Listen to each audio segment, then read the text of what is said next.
Լոռու մարզում օրվա գլխավոր լուրը մարզկենտրոն Վանաձորը Հայաստանի ողջ տարածքից հյուրընկալել է հունահռոմեական ըմբշամարտի իմվիշների։ Վանաձորում անցեկացվում մեծահասակների հանրապետական առաջնությունը։ Այսօր Պարուշ Սևակի ծննդյան օրն է, մոլորակի անդրադարձը։ Վանաձորում վետերանները բարձրաձայնել են իրենց խնդիրների մասին, որոնք են դրանք, եւ բազմաթիվ հեռուստադիտողների խնդրանքով մասնագետը կբացատրի, թե ինչպես միանալ թվային ԴՎԲՏ 2 ձևաչափին։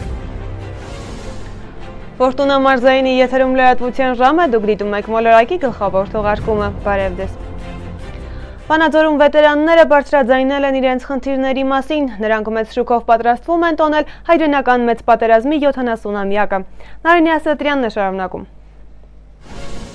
Հայրենական մեծ պատերազմի 70-ամյակի միջոցառումների կազմակերպման հետ կապված մի շարք մտահոգություններ ունեն Վանաձորի վետերանների խորհրդում։ Այստեղ 2015 թվականը հայտարարել են վետերանների տարի։ Խորհուրդը պատրաստվում է Սովետական միության 7 լոռեցի հերոսների հուշարձանները կանգնեցնել իրենց ծննդավայրերում։ Մարզկենտրոնում էլ ցանկանում են մարտական եւ աշխատանքի փառքի պուրակ ստեղծել։ Վետերանների խորհուրդը ակնկալում է կառավարական հանձնաժողովի ստեղծում, որն արվել է 65-ամյակի ժամանակ։ Վետերանները համոզված են իրենց նախագծերը ցանկությունները հատկապես անհրաժեշտ են նոր սերնդին։ Դա մեծ նպաստ կբերի երիտասարդության ռազմահայրենասիրական դաստիարակության,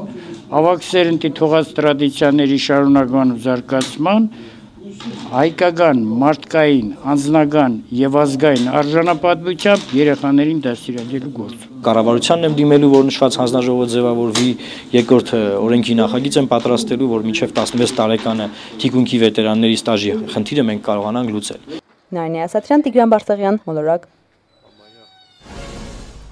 2015 թվականի հունվարի 15-ից Ֆորտունա Լոռու մարզային հեռուստաընկերությունը մտավ հեռարձակման թվային տիրույթ։ Բազմաթիվ հեռուստադիտողների խնդրանքով այսօր եւս անդրադառնում ենք այս հարցին։ Թե ինչ է իրենց ներկայացնում թվային հեռարձակումը, մեզ կբացատրի Ֆորտունա մարզայինի համակարգի ինժեներ Թաթուլյան Անդրանիկը։ Ողջույն Անդրանիկ, խնդրեմ ներկայացրու, թե ինչ է իրենց ներկայացնում թվային հեռարձակումը եւ դա ինչ կտա մեր հեռուստադիտողներին։ Իմիջիալից ասեմ, թվային հեռարձակումը շատ մեծ ճանապարհ է անցել զարգացման։ Այն 3 ձևաչափ է ունեցել՝ ԴՎԲ, ԴՎԲՏ, ԴՎԲՏ 2 ձևաչափ։ Իզուր չեմ ես ամենն ասում, որովհետև հեռուստացույցներ կան, որ իրենք նոր են, բայց ունեն թվային, բայց չեն կարողանում ԴՎԲՏ 2 ձևաչափը ընդունել։ ԴՎԲՏ 2 ձևաչափը ընդունելու համար պետք է հեռուստացույցը ունենա ոչ թե ԴՎԲՏ թվային ձևաչափ կամ ԴՎԲ ձևաչափ, այլ ԴՎԲՏ 2 ձևաչափ։ Կխնդրեի հեռուստադիտողներին ուշադիր լինեն իրենց սարքերի ծրագրային սպասարկման մեջ որոնեն, ԴՎԲՏ 2 ձևաչափով որոնում տան, ովքեր որ հեռուստացույցի մեջ ունեն T2 ձևաչափով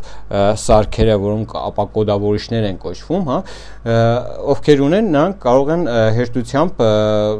քաղաքային սովորական հավաքների միջոցով տվյալ ալիքները վերցնեն եւ նայեն։ Իսկ ովքեր որ չունեն, մեծամասնությունը չունեն իհարկե, նույնիսկ դրանց թվում եմ ես նույնպես չունեմ, ես վերցրել եմ ապակոդավորիչ սարքը, ԴՎԲՏ 2 ապակոդավորիչ սարքը, այդտեղ պետք է ուշադիր լինեն, որ սարքի վրա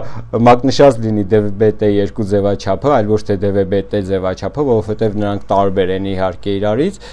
Եվ այդ սարքի միջոցով փորձեն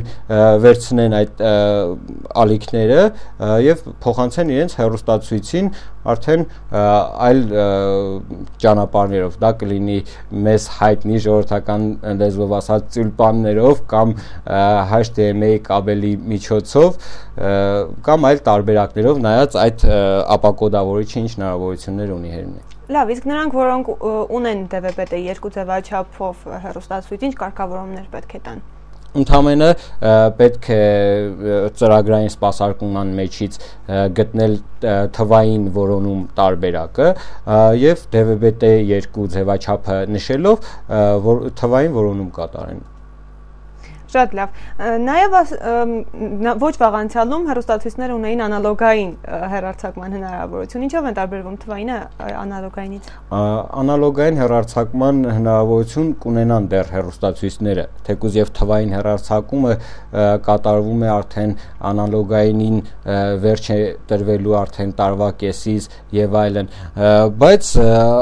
անալոգայինը տարբերում էր թվայինից նրանով, որ ինքը բավականին անորակ էր որակով է ի սկզբանե, բայց ինչ հասնում է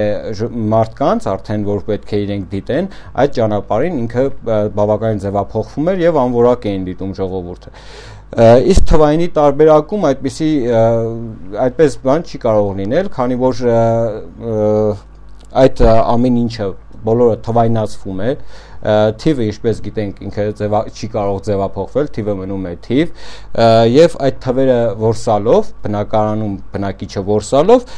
ապակոդավորիչի միջոցով ընդհանրապես վերծանում է կատարում ապակոդավորիչը եւ նույն որակով, ինչ որակով որ ի սկզբանե տվյալ ալիքը եղել է, այդ որակով է դիտում է։ Անդրանիկ, գիտեմ, որ Ֆորտունայի եթերը դեռ թվայնացման փուլում է այս պահի դրությամբ։ Մարզի որ համայնքներում կարող են Ֆորտունայի եթերը թվային դիտել։ Ֆորտունայի եթերը թվայնացված է, Հերմինե։ Ֆորտունայի եթերը կարող են դիտել ոչ միայն Ֆորտունայի եթերը, այլ բոլոր եթերները, որոնք որ թվայնացման իրավունք ունեն, նրանք կարող են դիտել միայն ներկա պահին մարզ կենտրոններում, այդ թվում եւ Վանաձորում, առայժմ այլ քաղաքների մասին չեմ կարող ինչ-որ բան ասել, քանի որ այնտեղ աշխատանքներ են տարվում, որ այնտեղ էլ միացնեն թվային հեռարձակումը, մենք անընդհատ տեղյակ կպահենք ժողովրդին, թե որ քաղաքում միացրեցին ու ինչ արդյունքներ կան։ Շնորհակալություն, Անդրանիկ։ Շարունակում ենք թողարկումը, այսօր Պարույր Սևակի ծննդյան օրն է, մեծ բանաստեղծը այսօր կլիներ 91 տարեկան։ Անահիտ Կարապետյանի անդրադարձը։ 96 թվականին ընտրվելով Հայաստանի գրողների միության քարտուղար զբաղեցրի այն պաշտոնը, որը գրողների միությունում զբաղեցրել է Պարույր Սևակը։ Նստել եմ ես այն աթոռին, որի վրա տարիներ շարունակ նստել է Պարույր Սևակը։ Էսի բախտավորություն ում բաժին կհասնի, ես այնքան պատասխանատու եմ զգում։ Նա կյանքից մի բան էր պահանջում էր, որ ամեն ինչ լինի միանգամից։ Եվ միանգամից եղավ, բանաստեղծ դարձավ միանգամից, ճանաչվեց միանգամից, բոլոր կոչումներն ու դափնիները ստացավ միանգամից, այնքան դանդաղ, դժվարությամբ շինած իր տունն էլ քանդեց միանգամից։ Մեր նորագույն բանաստեղծության մայր Գերանն էլ կոտրվեց միանգամից ու մայր Սյունն էլ ծալվեց միանգամից։ Իր ծննդի բանաստեղծների մեջ ամենից կրտսերն էր նա, բայց լավագույնն էր վաստակի ու հանճարի առումով։ Կա մի մեծ խորհուրդ, որը օգնում է մեզ, որ մենք ապրենք։ Կա մի մեծ գոյություն, որը ուղեկցում է մեզ ամեն օր ու ամեն ժամին։ Դա Պարույր Սևակի խոսքն է ու այդ մեծ բանաստեղծի այդ հանճարի հոգին։ Գիտեք, որքան են պաշտում Սևակին երիտասարդները։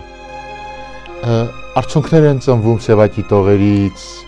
եւ Պարույր Սևակի գրքերը փոխանցում են երիտասարդները իրար։ Ոչ մեկը չի կազմակերպում դա։ Ինքնաբուխ սեր Սևակի նկատմամբ, ինչու՞։ Այսօր Պարույր Սևակի ծննդյան օրն է եւ այդ մեծ մարդու մասին մենք պիտի խորհենք, հասկանալու համար թե ինչ տվեց նա մեր ժողովրդին եւ ինչու այդ սերը, չէ՞ որ Պուշկինի երազած այդ անվերջ ճանապարհը դեպի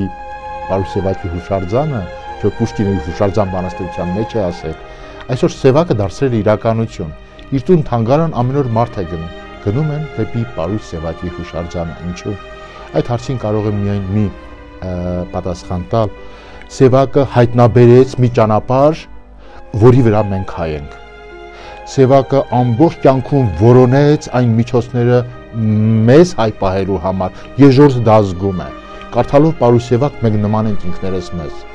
Իր նման հախուռն, փոթորկուն, սիրով լի, աչքերի մեջ զարմանք ու հիացմունք կյանքի նկատմամբ, սա հայն է։ 1924 թվականի հունվարի 24-ին Արարատի մարզի Չանախչի գյուղում Ղազարյանների ընտանիքում ծնվեց երկրորդ զավակը, սակայն առաջնեկը փոքր տարիքում մահանում է, որի հետևանքով նա դառնում է ընտանիքի միակ երեխան։ Նրան կնքում են Պարույր անունով։ Գրել ու կարդալ սկսել է 5 տարեկանից։ Նույն տարիքից էլ սկսում է հաճախել դպրոց, սակայն սկզբում, քանի որ տարիքը թույլ չէր տալիս օրինական դպրոց գնալ, նրա հաճախումները ոչ օրինական բնույթ էին կրում։ Նրա գերազանց առաջադիմության պատճառով ուսուցիչը թույլատրում է օրինական կարգով գրանցվել դպրոցում եւ շարունակել ուսումը։ Պարույրը մանուկ հասակից շատ էր կարդում, իսկ 11 տարեկանում առաջին անգամ իր գրիչն է փորձում պոեզիայում։ Սևակ Կեղծանունը պարույրը օգտագործում էր իր առաջին բանաստեղծությունները տպագրելուց ի վեր։ Այդ առաջին անգամ տպագրվելիս գրական ամսագրի խմբագիր Ռուբեն Զարյանն առաջարկել էր Կեղծանունը՝ ի հիշատակ բանաստեղծ Ռուբեն Սևակի, ով Եղեռնի զոհ էր դարձել։ Պարույրն էլ լինելով 18-ամյա առաջին անգամ տպագրվող բանաստեղծ հնազանդվում է խմբագրի բայրացակամությանը եւ չի դիմադրում։ Այնուհետև այդպես էլ օգտագործում էր Կեղծանունը եւ սրա կապակցությամբ իր գոհության մասին հարցին պատասխանում էր. Եղավ էլի։ Սևակը նաև օգտագործել է այլ կեղծանուններ, քննադատականներ, ակնարկներ եւ այլ տիպի ոչ գեղարվեստական գործեր ստորագրելիս։ Սևակյան հատուկ գրչով ու մնայուն արժեքներ թողած բանաստեղծն իր գործերում մշտապես դրժել է սուտը, չարը, մութը, ցանկանալով հայրենիքում եղիցի լույս։ Նա ընտրել էր իբրև խորագիր իր սքանչելի պոետական շարքի։ Իր հարազատ երկրին եւ ողջ աշխարհին կարող էր մաղթել միայն այն բանաստեղծը, որի սիրտը լի էր բարությամբ, ազատությամբ, գեղեցկությամբ ու սիրով։ Դեպի մարդը, դեպի այն մարդը, ում մեծագույն սիրով նա քնքշորեն տանում էր իր ափի մեջ, այնքան մոտիկ իշրել սրտին։ Նրա ամբողջ քնարերգությունն ու էպիկական ստեղծագործությունը թափանցված էր լուսագիր բարու եւ ազատության բերկրանքով։ Սևակը հրամայում էր անմահներին գտնելով անհաշտ մտերմության եզրերը, ճանապարհ բացում սիրո համար ու լսում անլռելի զանգակատան ձայները։ Ապրում են դժվար եւ մեռնում են հեշտ։ Սրանք հայ մեծանուն բանաստեղծ Պաուլ Սևակի խոսքերն են։ Խոսքեր, որոնք հստակ բնութագրում են 20-րդ դարի տաղանդավոր գրողին, ով 1971 թվականին հունիսի 17-ին ավտովթարի զոհ է դառնում։ Նրա մահը մինչև այսօր շատերի համար մնում է առեղծվածային։ Ապրել, ապրել, այնպես ապրել, որ սուրբ հողդ երբեք չզգա քո ավելորդ ծանրություն։ Ապրել, ապրել, այնպես ապրել, որ դու ինքն էլ երբեք չզգաս քո սեփական մանրություն։ Ու թե հանկարծ անպետքություն քեզ համարես, թե ինքդ քեզ արհամարես ու համարես, քեզ հետ վիճի, քեզ չզիջի, ամփերատար քեզ հետ խոսի, հակառակում քեզ համոզի ինքը հզոր հանրությունը։ Ապրել, ապրել, այնպես ապրել, որ ուրիշի խինդով խնդաս, որ ուրիշի ցնծությունով ինքդ էլ ցնծաս, ինքդ էլ խնդաս։ Անահիտ Կարապետյան, Արմեն Շաբազյան, Մոլորակ։ Մարզկենտրոն Վանաձորը Հայաստանի ողջ տարածքից հյուրընկալել է հունահռոմեական ըմբշամարտի իմբիշների։ Վանաձորում անցեկացվում մեծահասակների հանրապետական առաջնությունը։ Այն կշարունակվի նաև վաղը։ Մուտքն ազատ է։ Բոլոր ցանկացողները կարող են մասնակից դառնալ մարզական մեծ տոնին Վանաձորի մարզապալատում։ Առաջարկվող տեսանյութը առաջնության բացման եւ առաջին օրվա արդյունքների մասին է։ Լոռու մարզկենտրոնն արդեն երրորդ անգամն է հյուրընկալում է ըմբշամարտի ֆեդերացիայի ազատ եւ հունահռոմեական ոճի մեծահասակների հանրապետական առաջնության մասնակիցներին։ Երկրորդ ուղղությամբ մրցաշարերին 8 քաշային կարգերում միմյանց դեմ մրցում են մարզիկներ Շիրակի, Արմավիրի ու Արարատի բոլոր մարզադպրոցներից, ինչպես նաեւ Մայրաքաղաքից ու Լոռու մարզից թվով 120 ըմբիշներ։ Նրանցից շատերը միջազգային կարգի մարզիկներ են։ Անցկացնում ենք 2015 թվականի հունահռոմեական ըմբշամարտի առաջնությունը, որտեղից եւ կոմպլեկտավորի հավաքական թիմը հետագա աշխարհի եվրոպայական մասնակցության համար հիմնականում բոլոր մարզիկները հանրապետության մասնակցում են, բացի երկու քաշային կարգերից, դա միայն ազատված են հանրապետության առաջնությունից Արսեն Ջուլֆալակյանն ու Արտուր Ալեքսանյանը գլխավոր մարզչի ցուցումով, մնացած բոլոր մարզիկները ու ժեղագույնները մասնակցում են։ Առաջնությունից հետո կոմպլեկտավորվի հավաքական թիմը հետագա աշխարհի եւ Եվրոպայի առաջնության մասնակցության համար, ինչպես գիտեք, աստարի Եվրոպայի առաջնության չի լինելու, Բաքվում կայանալիք եվրոպական խաղերն են լինելու, դեռ ընթացքի մեջ է, որոշում են կմասնակցենք թե ոչ։ Գորգը պատրաստ է մարզիկները եւս մրցավարազեկուցում է ֆեդերացիայի փոխնախագահին ու տրվում է մեծահասակների հանրապետական առաջնության հանդիսավոր բացման արարողության մեկնարկը։ Առաջնության առաջին օրը մրցում են 4 քաշային կարգ ներկայացնող 50 ըմբիշներ։ Գորգի վրա իրենց ուժերն առաջինը փորձում են թեթև քաշայինները։ Թեժ մրցակցությունն ու լարված պայքարը ուղեկցվում են հանդիսականների ոգևորող բացականչություններով։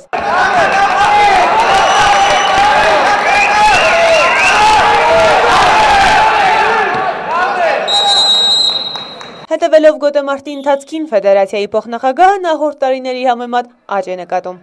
Մեծահասակներում ընդհանրապես քանակով ավելի քիչ են լինում, բայց այս տարի ոնց որ շարժ կա,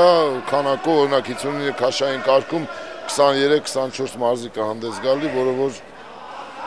լավ է, աճ կա։ Հրանտ Ենոքյանը նաև նկատում է հունահռոմեական ըմբշամարտից ուժեղ են մայրաքաղաքի Շիրակի ու Արարատի հավաքականները։ Փոխարենը ազատ ոճում իրեն հավասարաչ ունի Լոռու մարզը։ Լարված պայքարի ու արժանի մրցակցության արդյունքում պարզ դարձան լավագույնների անունները, ովքեր էլ արժանացան պատվավոր առաջին, երկրորդ և երրորդ տեղերին ու համապատասխան մեդալների։ Առաջնության հաղթողները նաև արժանացան խրախուսական պարգևների։ Ամենադժվարը երևի թե եզրափակիչն էր։ Դա աստծու կամքով ստացվեց, լավ է զգումից, լավ է պատրաստված։ Հակառակորդներին էլ գիտեի, ծանոթ էին, բայց իհարկե օգնում է, երբ ծանոթ ես, բայց գորգի վրա ամեն ինչ անկանխատեսելի է։ Հաղթեցի, ուրախ եմ։ Կոնկրետ այս տարի հանրապետության առաջնությունը ինձ համար նպատակային առաջնություն էր, որ այս տարի գիտեք, որ շատ ծանրաբեռնված տարի է, վարկանիշային աշխարհի առաջնություն եւ այս տարվանից մեկտեղ աշխարհի առաջնությունից հետո սկսում է վարկանիշային օլիմպիական վարկանիշային առաջնությունները եւ սա սկիզբն է դեպի այդ մեծ հաղթանակների։ Էրմինե Յավրյան, Համլետ Պապանյան, Մոլորակ։ Այս մասին առավել ընդգրկուն տեսանյութ եթեր կհեռարձակվի մոլորակ լրատվականի երկուշաբթի օրվա գլխավոր թողարկման շրջանակներում, իսկ այս թողարկման համար այսքանը։ Կարճատև դադարից հետո ծանոթացեք նաև եղանակային կանխատեսումներին Էռնադոյանի մեկնաբանմամբ, իսկ ես այսքանով հրաժեշտ եմ տալիս, ցտեսություն եւ ամենայն բարիք։ Լավագույն էլեկտրոտեխնիկայի եւ նվերների խանութ կարող է համարվել այն սրահը, որ ունի նախ բարձրակարգ եւ որակյալ ապրանք, երկրորդ մեծ եւ բազմազան տեսականի եւ վերջապես ապարիկը ձևակերպվում է տեղում եւ ունի ցածր գներ։ Եվ իհարկե այս բոլոր պայմաններին համապատասխանում է Technoline խանութ սրահը։ Իսկ դուք համաձայն եք այս ամենի հետ։ Այո։ Այս դեպքում ո՞րն է լավագույն էլեկտրոտեխնիկայի եւ նվերների խանութ սրահը Վանաձորում։ Technoline միշտ ճիշտ ընտրություն։ Բարև ձեզ եղանակի տեսության աջակիցն է Technoline խանութ սրահը այժմ եղանակի մասին։ Հանրապետության տարածքում հունվարի 25-ին սպասվում է առավելապես առանց ստեղումների եղանակ, քամին կլինի մինչև 15 մետր վարկյան արագությամբ, օդի ջերմաստիճանի բարձրացում է սպասվում 2-ից 4 աստիճանով։ Լոռու մարզում օդի միջին ջերմաստիճանը կլինի 7 աստիճան տաքություն է, այժմ ջերմաստիճանն ըստ քաղաքների։ Տաշիրում գիշերը սպասվում է 7 աստիճան ցուրտ ցերեկ մինչև 2 աստիճան տաքություն, Արավերդիում գիշերը կանխատեսվում է 1 աստիճան ցուրտ ցերեկ մինչև 5 աստիճան տաքություն, Սպիտակում գիշերը կդիտվի 10 աստիճան ցուրտ ցերեկ մինչև 4 աստիճան տաքություն, Ստեփանավանում գիշերը սպասվում է 6 աստիճան ցուրտ ցերեկ մինչև 4 աստիճան տաքություն, իսկ մարզկենտրոնում գիշերը սպասվում է 3 աստիճան ցուրտ ցերեկ մինչև 7 աստիճան տաքություն, Երևանում գիշերը սպասվում է 5 աստիճան ցուրտ ցերեկ մինչև 10 աստիճան տաքություն։ Հայաստանի տարածքային կառավարման ու արտակարգ իրավիճակների նախարարությունը տեղեկացնում է, որ Հայաստանի Հանրապետության տարածքում բոլոր ավտոճանապարհները հիմնականում անցանելի են։ Դժվար անցանելի է Սոտք-Խարվաճար ավտոճանապարհը։ Անվտանգ երթևեկությունն ապահովելու նպատակով ճանապարհաշինարարների կողմից ավտոճանապարհներին կատարվում են աղով եւ ավազով մշակման աշխատանքներ։ Խորհուրդ է տրվում երթևեկել ձմեռային անվադողերով։ Վրաստանի արտակարգ իրավիճակների դեպարտամենտից ստացված տեղեկատվության համաձայն Ստեփան-Ծմինդա Լարս ավտոճանապարհը բաց է բոլոր տեսակի ավտոմեքենաների համար անվաշղթաների կիրառման դեպքում։ Եղանակի մասին այսօր այսքանը, անկախ եղանակից ժպտացեք հաճախ, ցտեսություն։